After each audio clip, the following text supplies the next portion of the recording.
Você sabe escolher os acessos com retalhos mucoperiosteais em cirurgia bucal? Não? Então fica comigo nos próximos minutos que você vai dominar a forma de escolha de 4 acessos mais utilizados nas cirurgias bucais.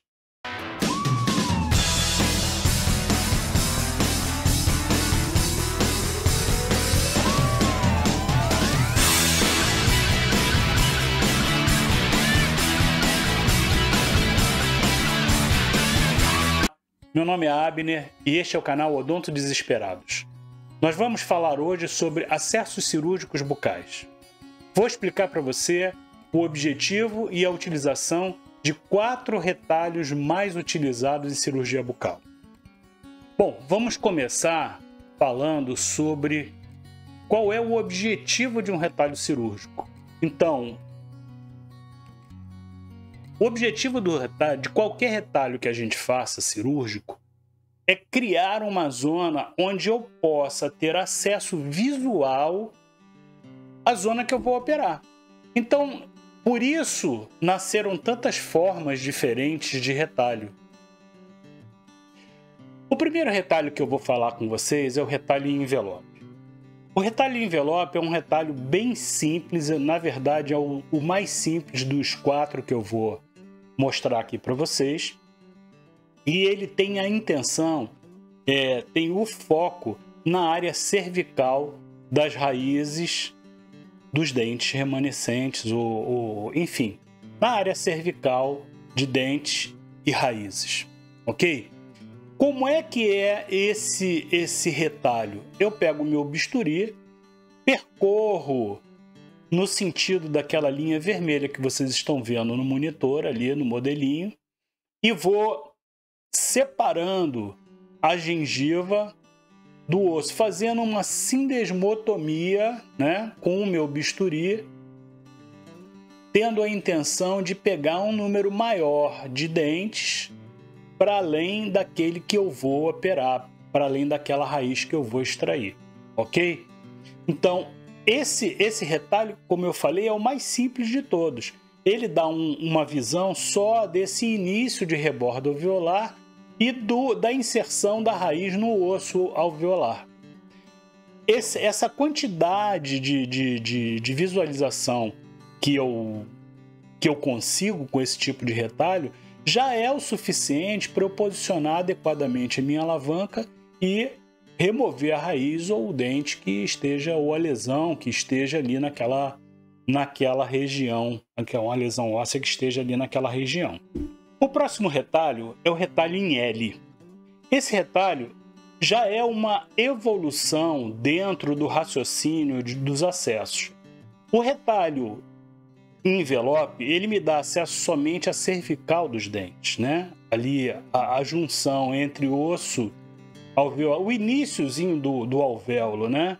Então, com um pequeno descolamento, né, eu consigo ter acesso a essa área. Mas eu não consigo, por exemplo, ter acesso amplo ao meio da raiz do dente ou até mesmo ao ápice do dente, né? Então, para solucionar esse problema, surgiu, na sequência, um relaxamento.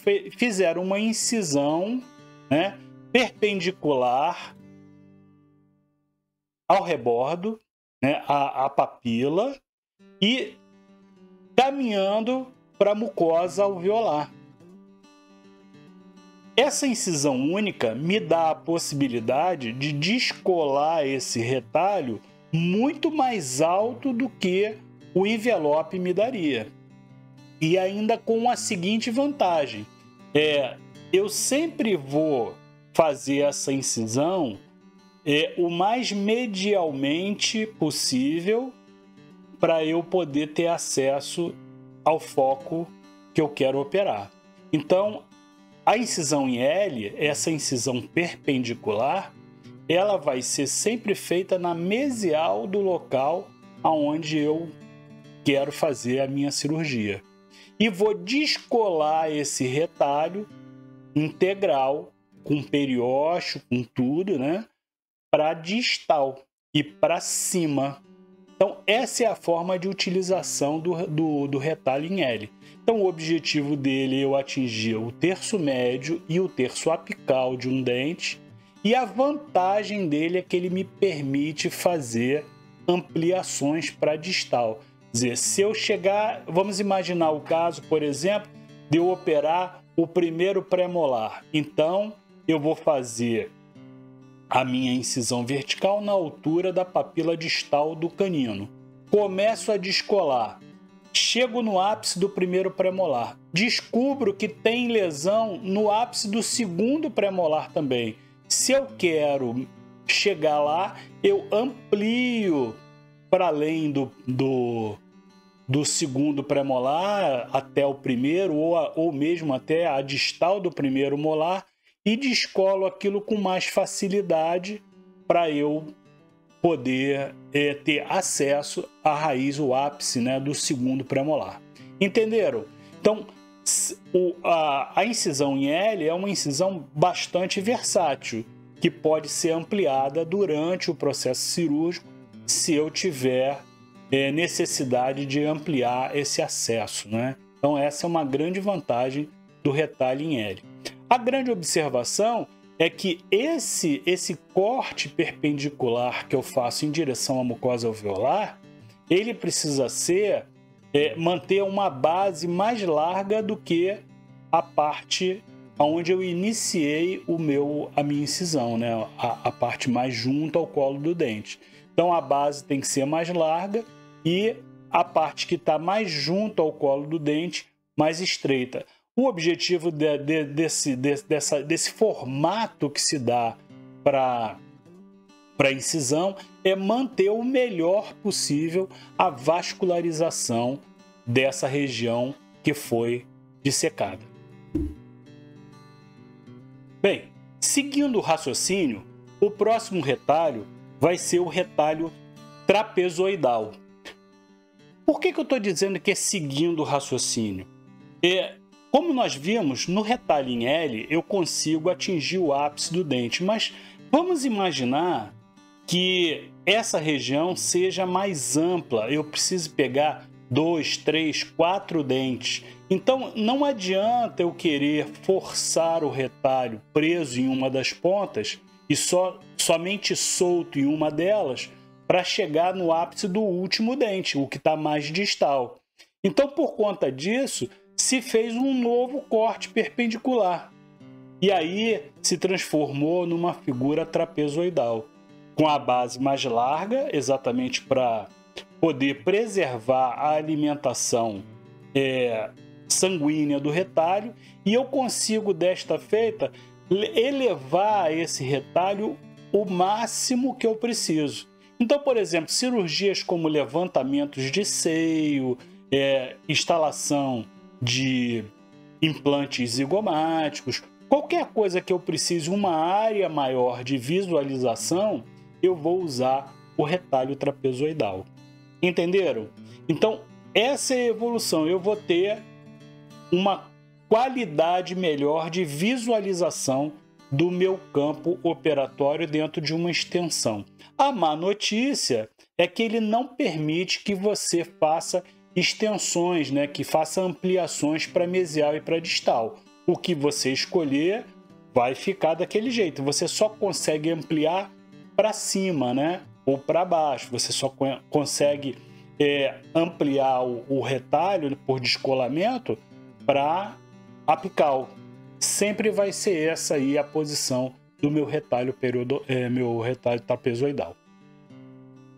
Então, finalmente chegamos no nosso quarto e último retalho de hoje, ok? É o acesso muito específico. É um acesso para áreas que você não pode fazer retalhos trapezoidais em L ou descolamentos do tipo em envelope, né? Por exemplo, vamos imaginar que eu tenha um torus palatino. Então, de acordo com o que vocês estão vendo aqui na tela, né, eu vou fazer um Y no meio do torus palatino e um relaxamento para cada lado transformando em duas situações, em duas figuras trapezoidais. O que acontece aqui é o seguinte: eu não posso fazer um trapezoidal a partir do bordo da gengiva, da zona cervical do dente, por causa das artérias palatina e as palatinas maior e menor. Qualquer corte que faça perpendicular a essas áreas aí, vai haver um sangramento enorme. Então não é utilizado de forma alguma as incisões até 6, 7 milímetros da margem gengival na região palatina. Essas incisões trapezoidais, elas estão completamente proibidas aí pra gente. No entanto, as lesões de tórax precisam ser removidas. Os acessos, né, que eu tenho que ter no palato precisam ser feitos. Então, idealizaram essa incisão em Y e o descolamento a partir da lesão que eu estou intencionando. Então, eu vou fazer essa incisão em Y e vou fazer o descolamento total dessa mucosa. Sempre que eu descolo o palato, eu tenho que descolar integral, porque aí as artérias que porventura estejam nessa área vão vir junto com o retalho e fica somente o osso a ser operado, ok? Isso também vai se aplicar à mandíbula, à parte lingual da mandíbula.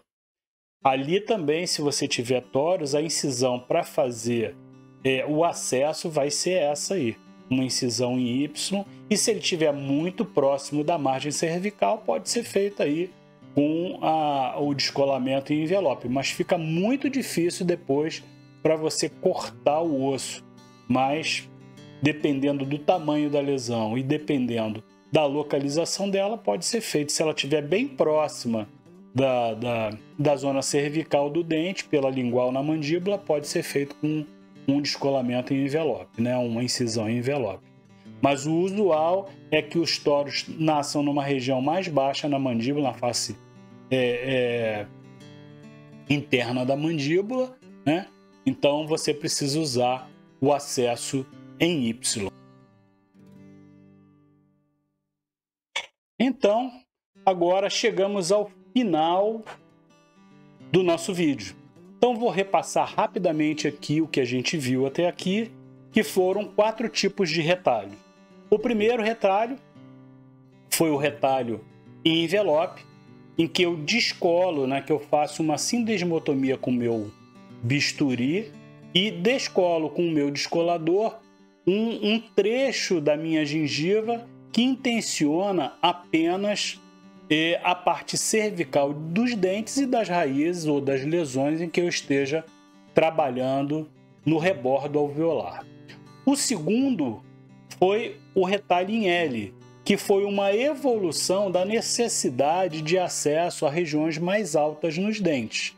Ele é um retalho excelente porque eu posso expandi-lo, eu posso estendê-lo para distal, uma vez que a incisão do L sempre é feita medialmente ao foco da minha cirurgia, ok? Depois, na sequência, eu falei do retalho trapezoidal, que nasceu da necessidade de chegar a regiões mais altas, né, dentro da exposição óssea. Então, coisas lugares onde o acesso em L não me permitia. Então, eu fazendo um segundo corte na parte distal, um segundo corte perpendicular, mantendo a base mais larga, eu consigo descolar aquilo para apical, uma área muito maior do que conseguiria com L. A observação para todos os retalhos é que sempre vão ter uma base maior do que a ponta desses retalhos, ok? E finalmente eu falei do acesso em Y, né? da incisão em Y e do descolamento do muco periósteo integral, ok? Isso aí em áreas específicas que foram o palato e a face interna da mandíbula, né? Então, são incisões muito específicas para um determinado ou dois determinados tipos de lesões ósseas que precisam ser operadas nessa região. Ok? Existem muitos outros retalhos. A periodontia e a sua microcirurgia trouxe muitos outros tipos de retalhos em que a gente vai fazer, mas isso é conversa para um outro vídeo. Então, se você chegou até aqui, eu te peço que marque um like aí. E se você ainda não está inscrito no canal, por favor, se inscreva. Isso me ajuda a continuar esse trabalho que eu tenho feito aqui com os acadêmicos e com as pessoas que ainda não têm esses conhecimentos que eu venho veiculando, tá? Nos vemos numa próxima aula e até lá!